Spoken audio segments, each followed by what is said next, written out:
Beed online ज्ञानभूमीमध्ये आपलं सर्वांचं स्वागत. मी ज्ञानोबा वायबसे. बीड जिल्हा रुग्णालयाच्या नव्या इमारतीचं काम कशा पद्धतीनं झालं आहे किंवा किती लक्षपूर्वक इंजिनियरनी म्हणा, गुत्तेदारांनी म्हणा, संबंधित यंत्रणेची जी काही सुपरवायझर असतील त्यांनी म्हणा, मी तुम्हाला या ठिकाणी दाखवण्याचा नमुना दाखवतो. या ठिकाणी पाहिलं गेलं तर ही आहे फायर ऑडिट, जेणेकरून भविष्यामध्ये एखादी दुर्दैवी घटना घडली तर तात्काळ त्याच्यावर नियंत्रण आणण्यासाठी, जाळपोळ झाली तर पाण्याच्या माध्यमातून ती नियंत्रण आणण्यासाठी फायर ऑडिटची उभारणी केली.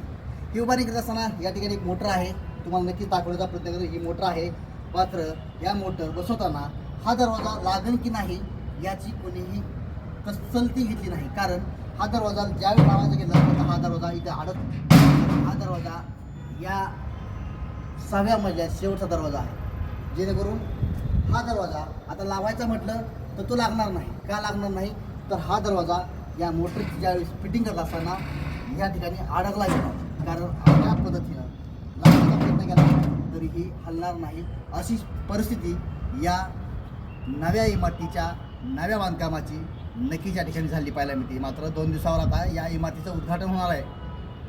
पावसाचे दिवस आहेत, या ठिकाणी पाऊस आला तर नक्कीच या ठिकाणी पाऊस मध्ये पडणार आणि ह्या पायऱ्यांनी पाणी शेवटच्या पायरीपर्यंत जाणार आहे, जेणेकरून पावसाळ्यामध्ये अनेक रुग्णांची, नातेवाईकांची गैरसोय होणार आहे.